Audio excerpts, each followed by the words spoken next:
world is a mysterious place full of secrets and hidden wonders.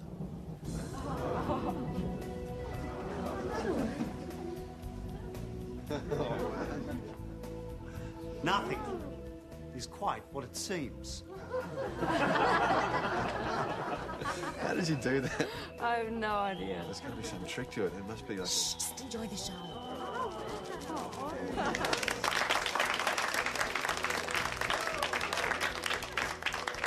Thank you, but a true artist works from the small to the great. Now I need a volunteer from the audience. Who's game? Jack? Yeah. You, sir. How'd you like to add a little magic to your life? Yeah, why not? Oh, it's a setup. It has to I'm be. your man. Careful he doesn't saw you in half, Mike. We need you for that sausage sizzle. If he does, you'll be on your own, Chrissy. Let's give him a big round of applause, ladies and gentlemen.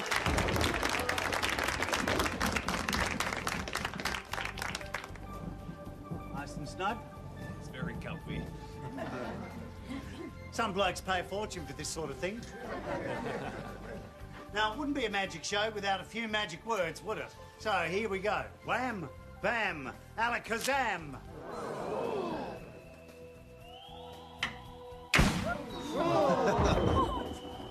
Like the special effects. Yeah.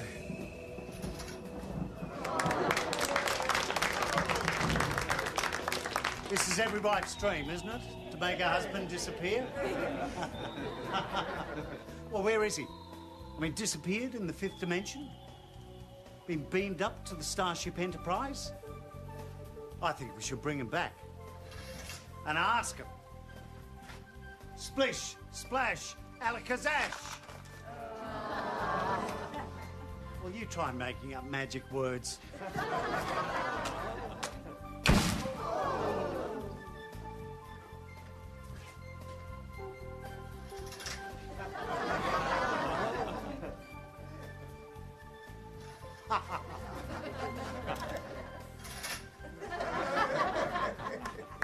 Well, you win some, you lose some.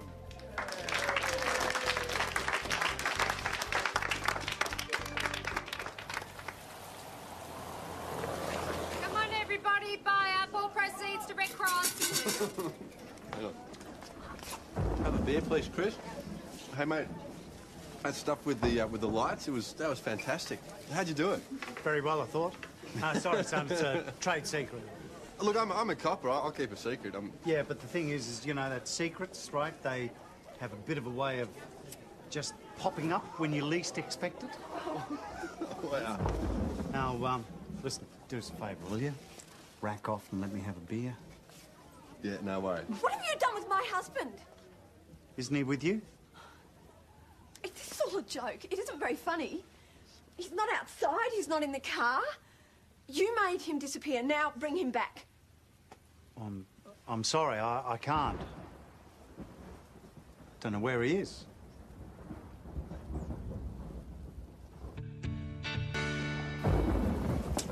Well, maybe he's just gone home. The car's still here, and no one's seen him since he went into that cabinet thing. You know, it's just a simple trick. I don't really make people disappear. Maybe he's playing a joke. Yeah, does he like a practical joke? That must be it. He loves pranks, doesn't he? But he wouldn't take it this far. Look, why don't you just go home and wait for him there? If he's not back by the morning, you can come down to the station and report him missing.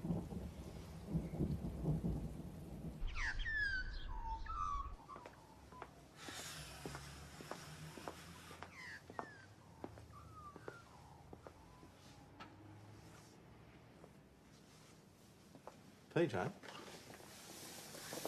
Oh, Jesus. What time is it? You've been here all night. Oh, yeah, just following up some leads. Anything useful? Pat's been stirring the pot up a bit in Melbourne. You haven't been sharing information with him, I heard. No. Everything I send will go straight to homicide, I promise. Well, go home and get some sleep. Morning, all. Morning. Oh, I missed a great show last night, boss. Really? The great Lorenzo? Yeah, he was great. Yeah, I saw him last year. Did he do the 40-foot pole? Yeah? Yeah, what about the little glowing red light out of his... he did that, yeah. Did he do the parking meter? No, he didn't do a parking meter. Ah, well, you missed a great one there. Parish, good morning. Morning, boss. Morning, Joe. I went out and bought you a present this morning. Oh, what'd you do that for? Thank you very much. That's awesome. Now you won't have to keep going on about how they do the tricks. I used to have a book just like that. I probably still got it somewhere. Aren't you into magic? Yeah, I'm full of surprises, pal. Here's that one he did with the coin last night. Yeah. See, looks pretty easy. I've got one here. Thank you. Excuse me, Mr. Copperfield. We've got a customer. Can I help you, Annette? I've come to report a missing person. You know what he's like, Tom. Mike wouldn't just disappear without a word. Well, it does seem unlikely, but we usually wait at least 24 hours unless there are unusual circumstances. He disappeared in front of half the town. Yeah, I'm sure he'll turn up. Yeah, Constable Lawson will take the details. All right. And can you think of any reason why your husband might want to disappear? Of course not. No arguments, no family troubles? We have the occasional argument. Who doesn't? But nothing serious, and we certainly haven't argued lately. Right, he's never done anything like this before? No, never. Could he be at work? I rang Hornbraes. He's not there. Lately, he's had to work a few weekends leading up to a big sale of horses, but that sale went ahead yesterday. And there's nothing else? No money problems? And you've checked with family and friends? Nobody's seen him. He's just vanished.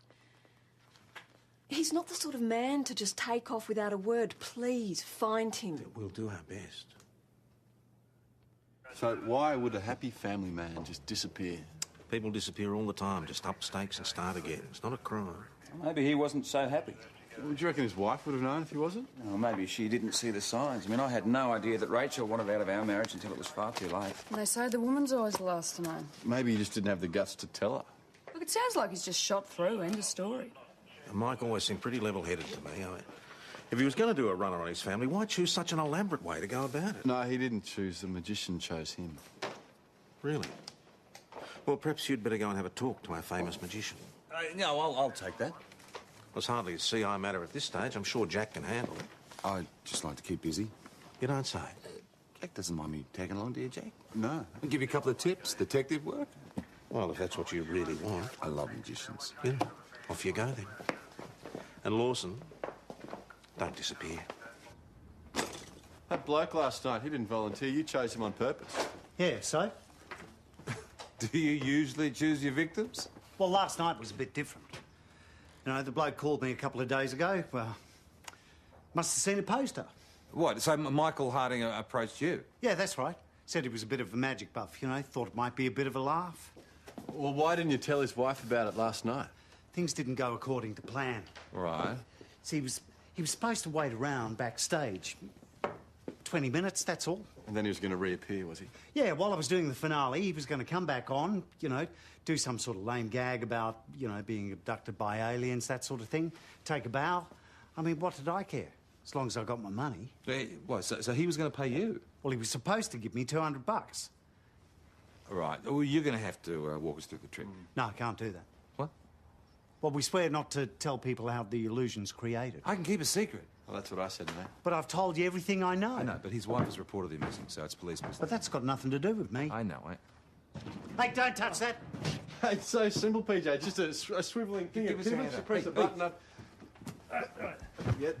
It's so simple. You never would have guessed So it. how do these straps work?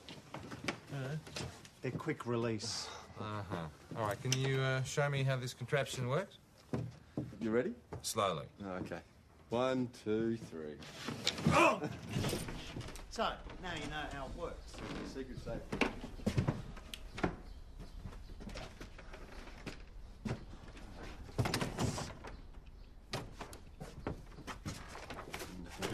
Hey, presto! It's the old disappear out the window trick.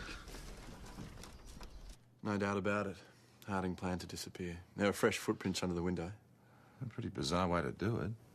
I mean, if he was sick of the marriage and the job, why not just jump in his car and disappear into the sunset? Maybe that was too easy for him. More fun to keep everyone guessing. Mike's not like that. He was always so responsible, always the first to muck in when someone needed help. Oh, well, maybe you didn't know him as well as you thought, boss. Maybe. Look, I agree. The circumstances are extremely odd, but it seems like the guy went on his own free will. I mean, I'm sorry, there's nothing to investigate. Well, Annette's going to need to be told we're not pursuing inquiries. I can do that, boss. It's not going to be a pleasant job. Yeah, I can handle it. I'll go with you.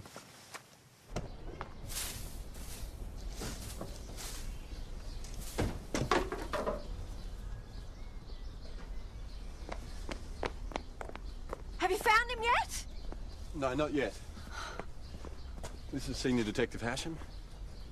Oh, Mrs. Harding, nice to meet you. Well, at least it's not bad news. Is it?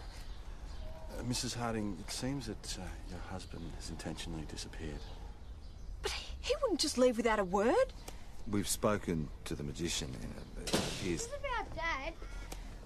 Inside, darling. I just need to talk to the police. I'll be in a minute. Everything's going to be all right.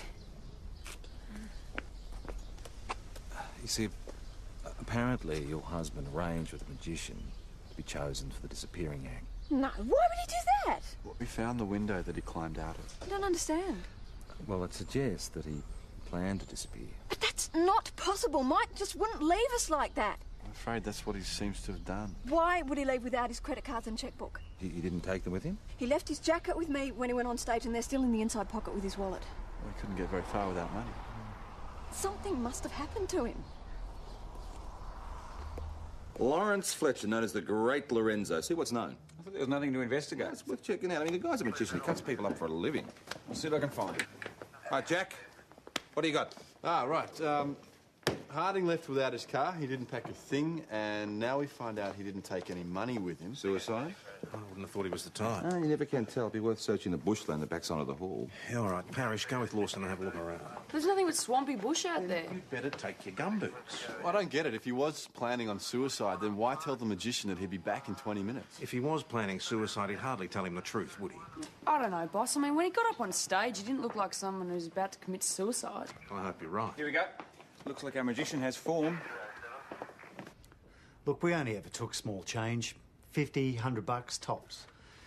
Then we put the wallet back so they wouldn't notice. So that makes it all right, does it? Did you fleece Mike Harding? I told you everything I know about that. What happened? Or did he catch you out? Look, I didn't touch him. I was in front of the audience the whole time. How could I? Come on, Laurie, it wouldn't be that hard to set up a partner backstage. I work alone now. Only Mike wasn't carrying a wallet, so maybe he started to kick up a fuss. Look, the audience would have heard something. Maybe he was knocked out, maybe even worse. His dream. Now, it would have been too difficult to take him out the front, so you would have had to take him out the back window. I didn't do it. Ben. Yep. So, what are we going to do with the Great Lorenzo? A deal worth $200. I mean, it's hardly worth putting the blows over, is it? You want to let him go? We've got nothing to hold him on. Ask some Davids to keep a lookout for Harding, will you? Yeah, okay. Anything? Just mud. Mud and trees. So where does that leave us exactly? This is with why Mike Harding staged his own disappearance. Or did he meet with foul play? It'd help if we had some idea of what he might have been running away from. I mean, he had a good job, good marriage. His wife said there were no money problems. She knows about it. Where did he work again? Hornbrae's stocking station.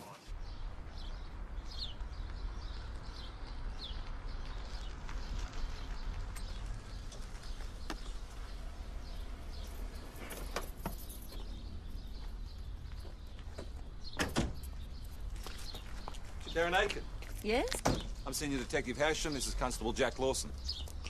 Thanks for meeting us down here. What's so urgent? We'd just like to ask you some questions about Mike Harding. Mr. Harding? Why, what's wrong? Something happened? He's gone missing. We'd just like to have a look at his desk. It might give us some indication where he's gone. Oh, yeah, sure. When was the last time you saw Mr. Harding? Yesterday we had a big horse sale and he stayed back late to tally up the takings. They thoroughbreds, were they? Most of them, yes. Oh, so there'd be quite a bit of money involved. Well, I don't remember the exact figure, but well over 100,000. Oh, my God. Just stand back, thanks, Sharon.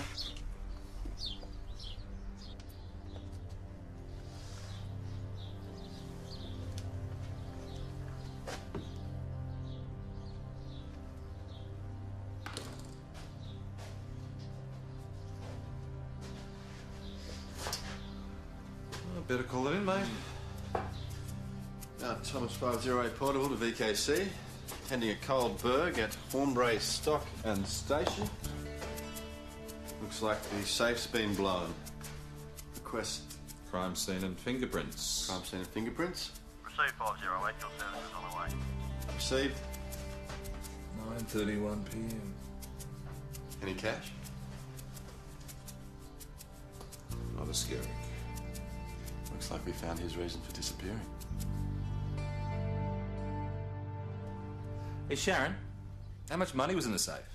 Mr. Harding counted it up, but the final figures will be in here. 81,000 in cash, another 145,000 in cheques. Ooh, it's a lot of cash to have on hand. Well, we do after a big bloodstock sale, yes. It's a lot of money to be leaving in an office safe. What time did Michael Harding leave yesterday? I left about 6. He said he was only going to be another few minutes. And did you actually see him lock the money in the safe? Yes. Any other staff here? No, we were the last. And who has the combination? Just Mr. Harding. Well, at least now we know why Harding shot through it. Except that it's totally out of character. And why would he blow the safe when he knows the combination? True. Well, the timer on the safe stopped at 9:31 last night. That's when he was up on stage at the magic show. Very clever. Gives him the perfect alibi. Which means he must have had an accomplice to buy the safe. But why set up such an elaborate alibi if you're just going to head straight for the hills? Maybe the accomplice double-crossed him. Have you got any leads as to who this mysterious accomplice might be? Well, it's not the wife. She was at the magic show too. Ben, get onto the disc office at St David's. When you get him to check any locals with priors for safe jobs. Will do. Hey, Benny. Yep. What's the story with his finances? Well, the wife's not too sure about the mortgage, but she showed me the bank statements and they didn't look too healthy to me. Well, neither are mine, but I'm not about to blow a safe. Look, this just doesn't make sense. He's one of the top men at Hornbrays. He'd have to be on a decent salary. Where's the money gone? Maybe he had another account somewhere. Well, that'd explain why he didn't take any cash or credit cards with him. So someone's going to have to tell Mrs. Harding her husband's a thief. No, not until we make some more inquiries. Come on, Jack. We'll do that. I've already told the other officer. Mike looks after all the money. He would have told me if there were problems. Right, but do you think that Mike might have needed any extra cash at all? No, why? Did he like to have a flutter on the horses? Working around horses is his job, not his hobby. He always says that punting is a mug's game. Well, did he have any extra expenses, extravagances? No! What's this about? And the safe at Hornbrays was blown and over $80,000 was stolen. And you think Mike did it? It may explain why he'd want to stage his own disappearance. No. Mike would never do something like that, and he would never leave me and Annie. No, I understand that, but people under pressure, they're going to surprise her. He's the most honest, decent man I've ever known. Please, Detective Hasham, you've got to prove that he didn't do this. That he's a good man.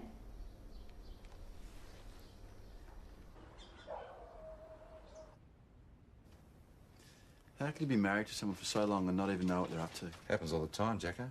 So what do we do now? Well, you're the trainee detective. You tell me. Oh, no, I'm not a trainee detective. Stuff's for the birds. I'm happy being a Connie. What are you talking about? You're doing a great job. Oh, thanks. So we're still going to work on the case together then? Absolutely. You know, the most important thing about being a really good detective is you never sit on your bum when there are leads to follow up. Crime scene reports. Hey, Ben, any word from crime scene on that safe? Report's due sometime this morning, I believe. Facts in the bank, Jack. At ease, Constable. Okay.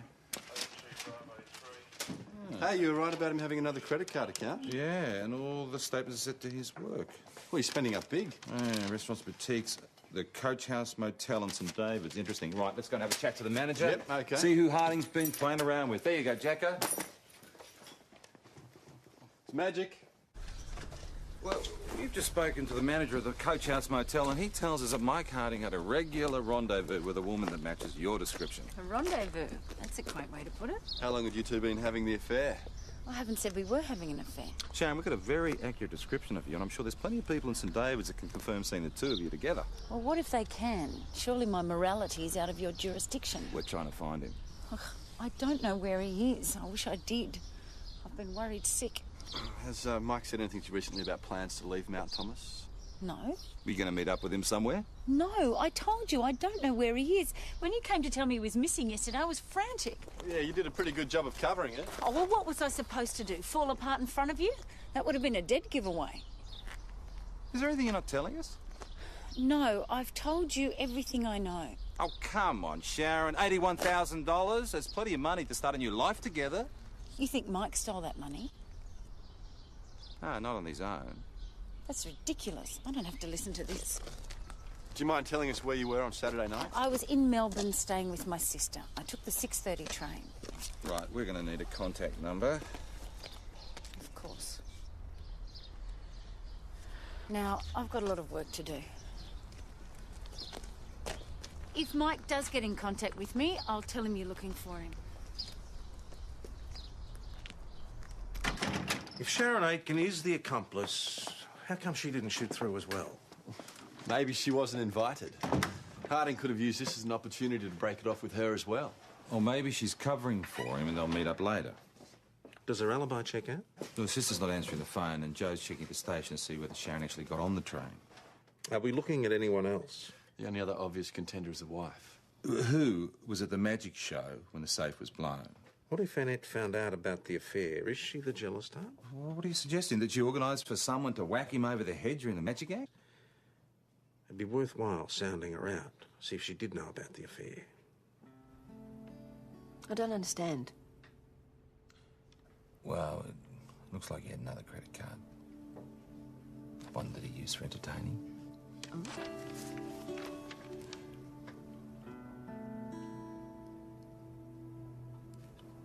Seems he's having an affair.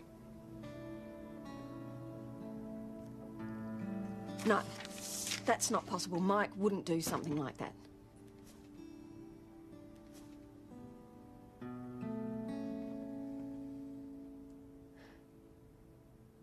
You're saying there is another woman? Who is she? We're not at liberty to say, Mrs. Harding. Sorry, have you got a moment? I'm just busy at the moment, Joe. It's important. Look, sorry, but I thought it might be relevant. I've just been on the phone to Alliance Insurance. Mike Harding's life is insured for $1.2 million. And the wife is a sole beneficiary. Got it in one. How much? Well, that would make you a comfortable widow. Are you accusing me? Mike handled that sort of thing. I knew he had insurance. He wanted to make sure that Danny and I would be secure if anything happened to him. Are you saying to me that you had no idea that he'd taken out that bunch of insurance? No. Okay. When did he take out the policy? It was about 18 months ago. Maybe he had a guilty conscience.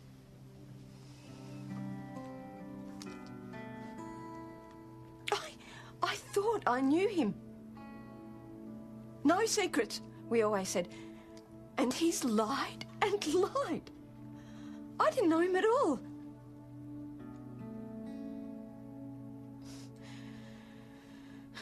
What else hasn't he told me? Sorry, again.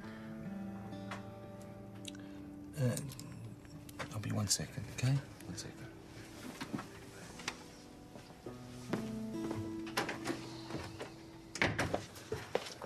Timing, Joe? I thought you'd want to know. I just took a call from a kid who reckons he's seen a body floating in the weir near Swampy Creek. So every new bit of information has to fit into your theory, right? Yep. So what does a body in the water tell you? That he committed suicide. Why? Because he felt guilty about the affair. Anything else that supports that theory? Yeah, the insurance. He dies knowing that his wife gets a major payout. Anything else? Well, it might not be his body. It might be his accomplice or something. He maybe didn't want to leave any loose ends. I was supposed to be round here somewhere.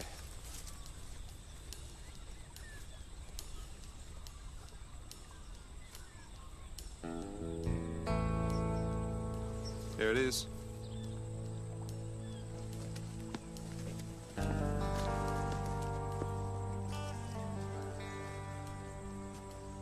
How are we going to get him out?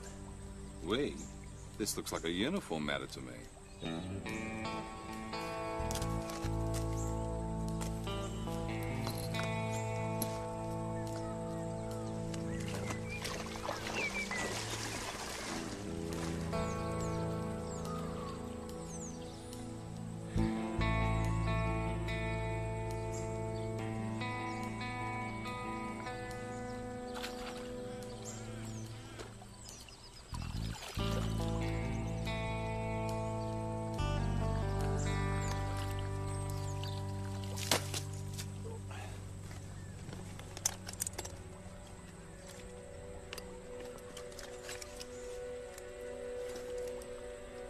Soggy banknotes. Well, that lot comes to about $40,000. Which it would be reasonable to assume makes it a half share of the Hornbray job. Whose share? Why would Harding leave without it, though? Doesn't make sense. A lot of his recent behaviour doesn't make sense, not to me anyway. Maybe it was the accomplices. All right, then what's it doing in the weir? Whoever blew the safe would have to have inside information that there's that amount of cash involved. And who would have that inside information? When the sale's on the weekend, we keep the takings in the safe till Monday. How many people knew that? I've no idea. We didn't publicise it, if that's what you're asking. So, Sharon, you left Hornbrays at what time? About 6. Right, and then you took the train to Melbourne, you went to your sister's house, and you had dinner with a group of friends. Yes, we've been through all this. Is this spur of the moment sort of thing? No, I decided a few weeks ago. It's just that your sister actually said she hadn't seen you for almost a year. You're going to arrest me for that? No, it's just strange that you chose this particular night. If you're going to accuse me of something, why don't you just come out and say it? Fine. Did you break into the safe at Hornbrays? How could I? I was in Melbourne. Did you tell anyone else about the amount of money in the safe? No. Crime scene reports in. No prints on the safe, and it looks like the explosive used was power gel. Would you want me to get onto the mines and see if they're missing any? Yeah, good idea. What do the disc officers have to say about safe crackers? Oh, that there's about 3 in the whole state, and they're all accounted for. Oh. Says the amount of power gel used was excessive to blow the safe. So that means it was done by an amateur? Hey, boss. That payroll job down at the mine, what was that? Oh, Cliff White. Be 15 years ago now. Yeah, I heard it was a real botch job. Didn't he blow half the truck away? It was a hell of a mess. Thank God nobody got hurt. Blocked the highway for hours. He knocked himself out. We found him unconscious at the scene. He ended up half deaf because of it. Is he still in the bin? No, he got out about 8 or 9 years ago. Saturday night, I tried one on. I had a steak and a fair few drinks at the Steam Packet. You been there? Yeah, just the once. I'm a regular. Julie, that's a barmaid. She would have seen me there. Then what? Well, I had a few drinks and I had a few more drinks. It's about all I do with me time these days on a Saturday night. I had a few too many, actually. I had to stay the night. You stayed at the Steam Packet? I reckon I might have a receipt here somewhere. Do you know why we asked you here, Cliff? I thought it'd be to have a sociable chat. No, actually, Cliff, the safe was done on Saturday night. Safe? What's that got to do with me? Well, it was just that there's a few similarities with this safe and what was left of that payroll truck. Oh, come on. That truck was a one-off. I'm retired. I'd done me time and I've been living a quiet life ever since. What did you use to blow the truck? Nitro. Now you've graduated to power gel. What? Power gel. No, I don't know anything about the explosives they use these days. Do you know Mike Harding? Can't say I heard the name. Sharon Aiken. No, it doesn't ring a bell, sorry. Okay, thanks for that. Bye-bye.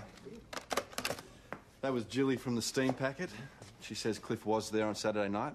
Had a few too many beers, went upstairs, hit the hay at about 11. Just him and the cockroaches, eh? Yeah, well, he had the telly up so loud she had to go up and tell him to turn it down a few times. This case has got more alibis than suspects. I mean, we have a man who seems to have disappeared off the face of the earth, who seems to be involved in the theft of a great deal of money, half of which seems to have turned up in the creek.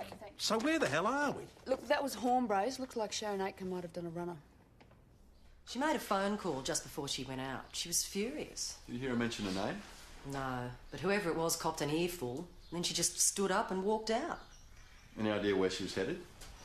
Christine, is this the desk? Yes. Has she been out in the yards today? No, you wouldn't get Sharon out there.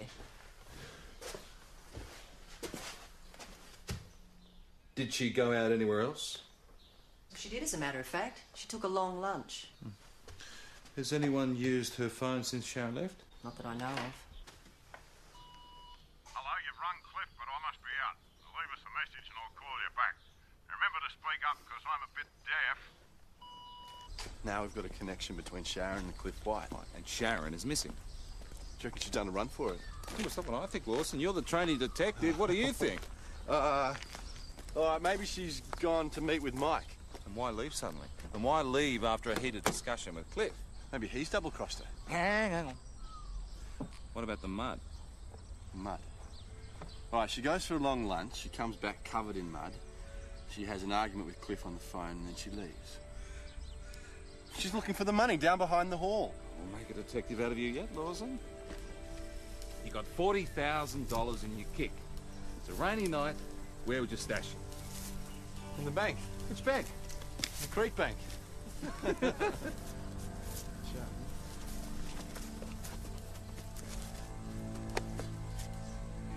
She okay?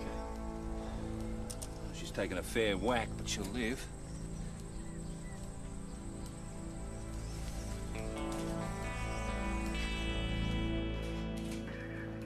How's Sharon Aiken? Still patching her up. Is she talking? She was pretty out of it, boss. What do you reckon, Peter? Well, I reckon that Sharon and Cliff have had a bit of a fight over the proceeds and he's just biffed her one. Cliff not turned up yet?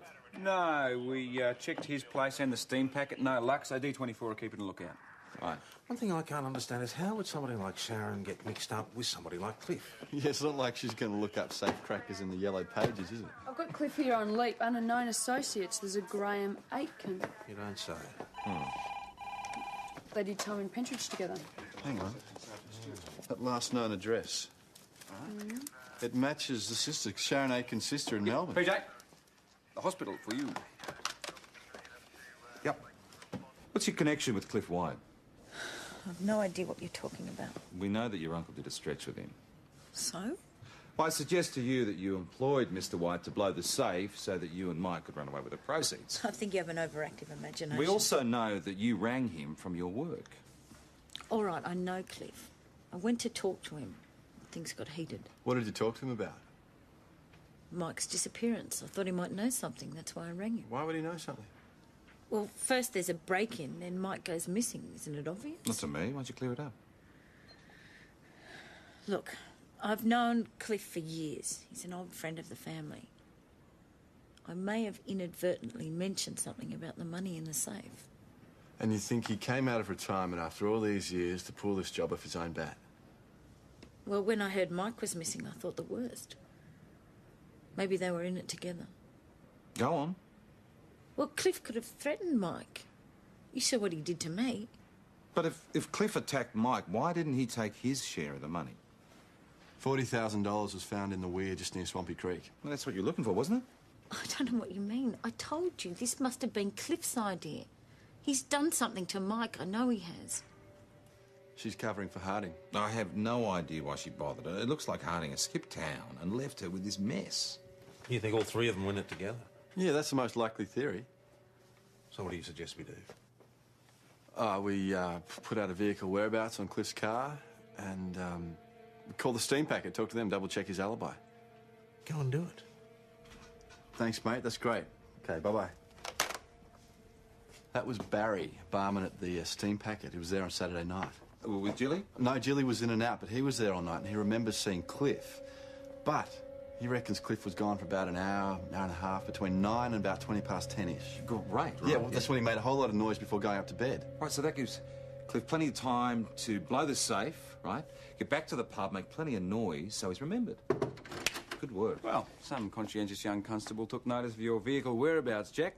Cliff White's just been nabbed for speeding on the road to Bendigo. What's that? You heard me. Some detonators, a couple of bars of power gel were sold to a bloke at the Steam Packet Hotel. Well, it's a popular pub. They get some dodgy types there, bud. Really? Well, the boys from the Armed Defenders Squad are going to want to have a chat with you. I'm always up for a chat. So, why don't you tell me what you were doing on Saturday night?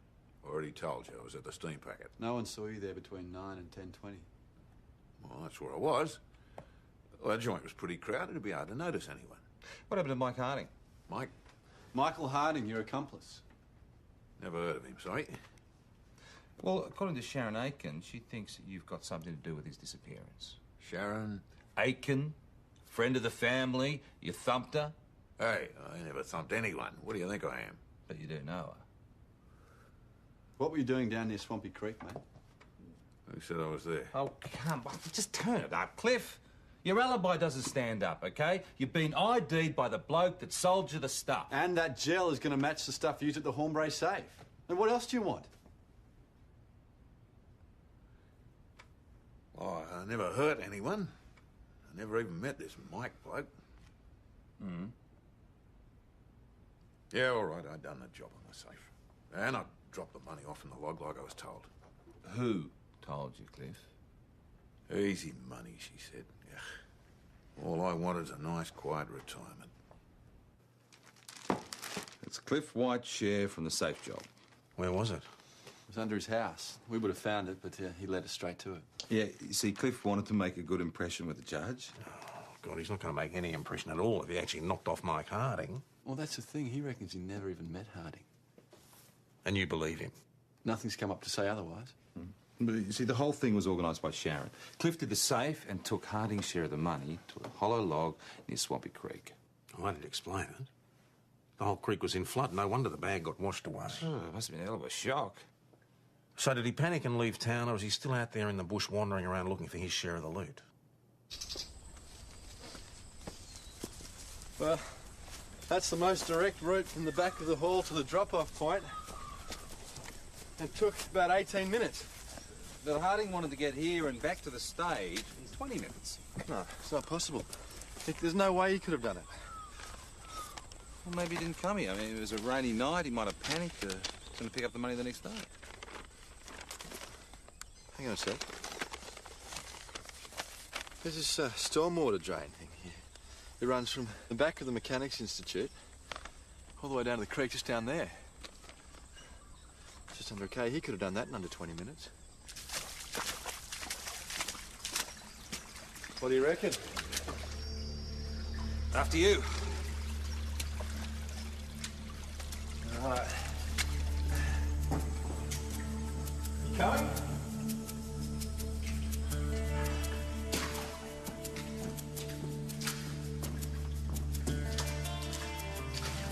No, get back! What? You try that one more time, horse, and you're dead meat. So how long have we been travelling, Jacko? About 6 minutes. 6 minutes? It's doable, isn't it? Yeah, if we don't get lost. What?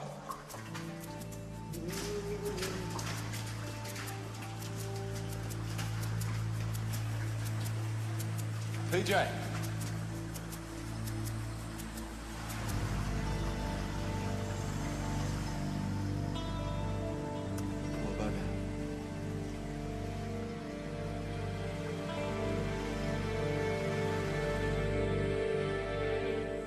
I was going through Mike's things in the study at home. I wanted to find something to prove you wrong. Instead, I found these. They're letters from Sharon. If they can help in your investigation, I'd like you to have them. But we don't need them anymore.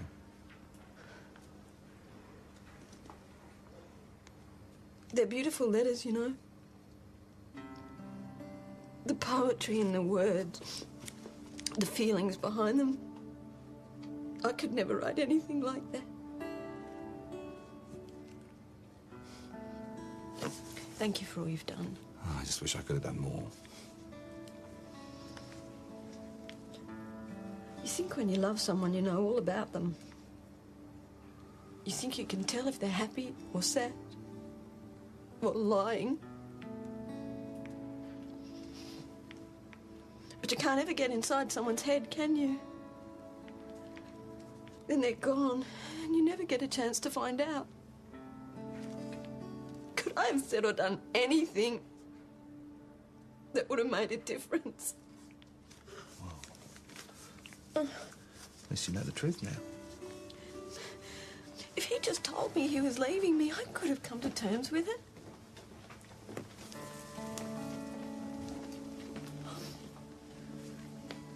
Mrs. Harding. Sharon. Come, Miss Aiken, we have to get you to the station. Wait. I want you to have these. Thank you. We're ready for you now, Mrs. Harding. Will you come in with me? Of course. I'll be identifying a stranger.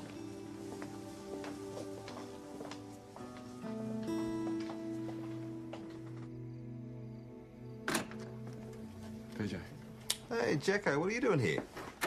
Well, thought you might like a coffee. You're a good man, Lawson.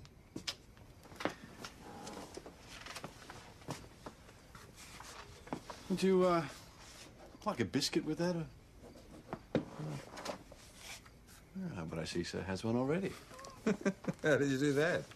Trade secret, mate. All right, well, do me a favour. Get rid of all this paperwork. Like that, will you? Do me a favour. Mount Thomas Police Constable Lawson speaking. G'day, Pat. How you doing? Yeah, put him on. Pat Doyle.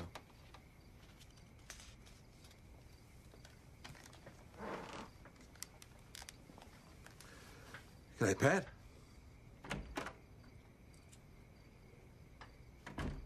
Good, that's fantastic.